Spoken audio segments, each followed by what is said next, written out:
Good morning and welcome back to the channel. So today we're going to be doing something a little bit different. We are going to be wandering around and checking out the truck stop metropolis of Breezewood, Pennsylvania. Now, why in the world would anyone even be interested in a video of a truck stop? This place is the Las Vegas Strip of truck stops. And while most people tend to get on and off and through as quick as possible, I'm curious if there's anything unique or interesting to be seen by taking a little bit of time and exploring whatever shops and stores and the like are located here. So join me if you will, and let us see what we can find in Breezewood, Pennsylvania. Named because of its windy valley location, Breezewood was originally formed as a truck stop along a packhorse trail in the mid-1800s, which later became Pennsylvania Route 30, a road that is still active and runs the entire east-west length of Pennsylvania, from Philadelphia to Pittsburgh. Today, this is also the junction of Interstate 70 and the Pennsylvania Turnpike. However, instead of the traditional on-off ramps, drivers are forced from the highway through a quarter-mile stretch of state road jam-packed with truck stops and restaurants before transitioning back onto the highway. It's this rather odd road layout that piqued my curiosity. This video was unplanned and shot spontaneously as I was in the area filming another abandoned location for a future video. However, I thought I'd turn on the cameras and see if I could find anything interesting.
Your one-stop shop for replenishing body oils and pocket knives.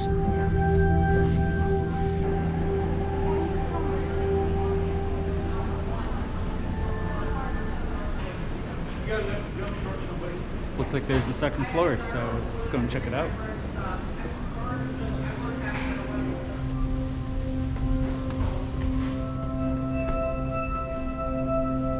Second arcade.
Alright, so foreign truck stop, I guess that was relatively normal other than it being slightly outdated, but found that arcade especially interesting.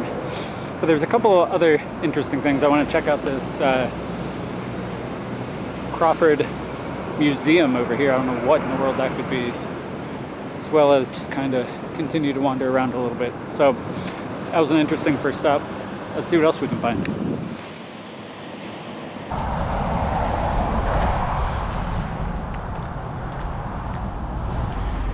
One thing I neglected to consider was how I'm going to cross this giant road back and forth with all these trucks coming through.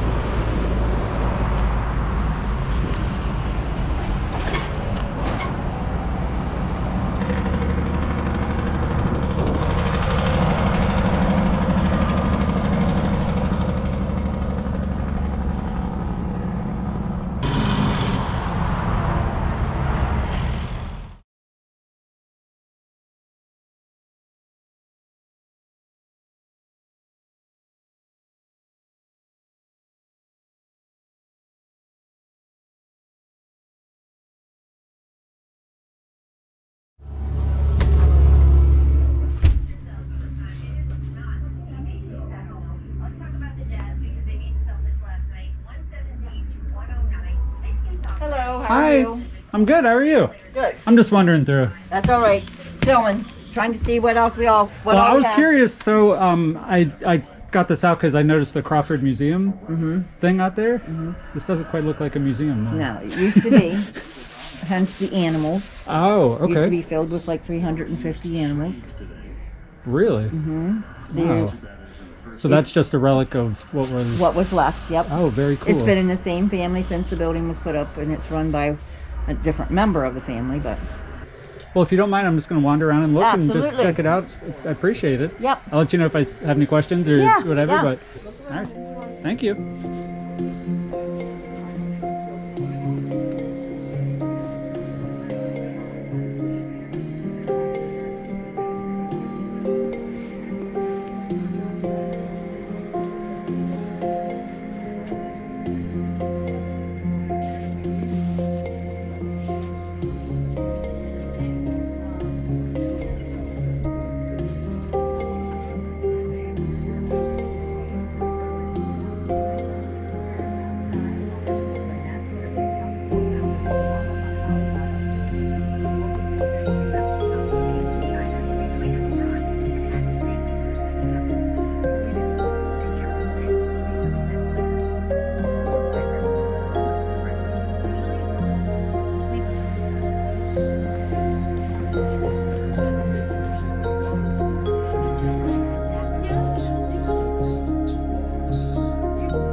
Okay, well, if you ever want a Pittsburgh Steelers jersey or a moose head, I have the location for you.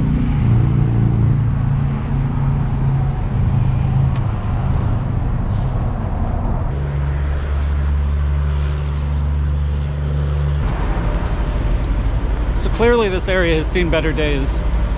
I'm not sure why, given that trucks and cars are forced to go through this corridor when staying on I-70, why businesses would have trouble staying in business. But it's clear it's clear that they are. I've seen, I'd say, an equal number of rundown, closed, or abandoned buildings and shops as I have open ones. There are restaurants right on the corner of the intersection where you stop after getting off the highway. You have to go to those intersections or go through them. And they're just empty restaurants. I get businesses going out of business, but you'd think that there would be somebody that wants to jump on that opportunity.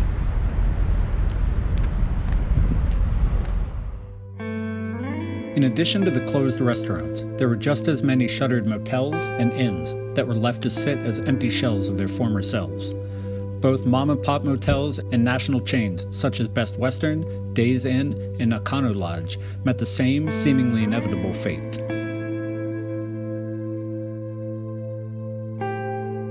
Places such as the Pen Air Motel that were once staples of the Strip now sit abandoned as a reminder of the region's past successes and as a clear indication that the once booming traveler's oasis has begun to be left in the past as consumer preferences evolve. Before leaving the area for good, there was one more location I wanted to explore. An old Days Inn at the top of a nearby mountain that had been sitting vacant for nearly a decade.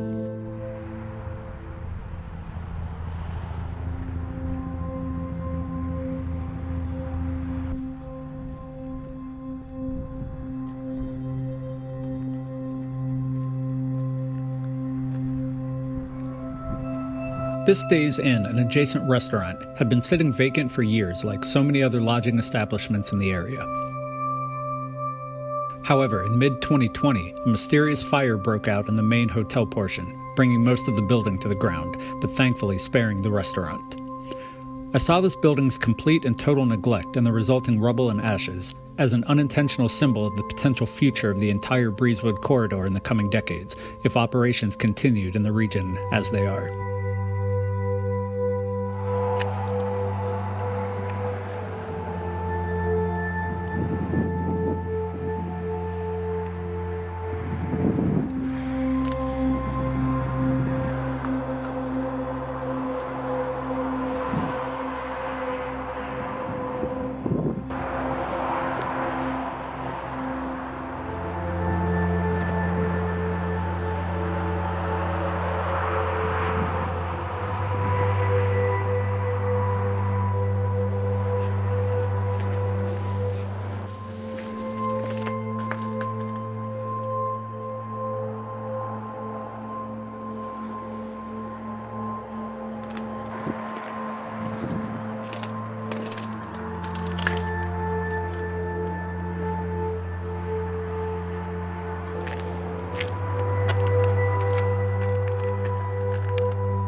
With electronic toll booths installed along the turnpike and fast food and food court-style eating establishments becoming more prevalent along the toll road, allowing for easier and faster access to a variety of food options, all it would take is for the state to build an access ramp directly connecting I-70 and the turnpike for this once bustling corridor to essentially become obsolete and meet the same empty lot and half-standing fate as this Days Inn.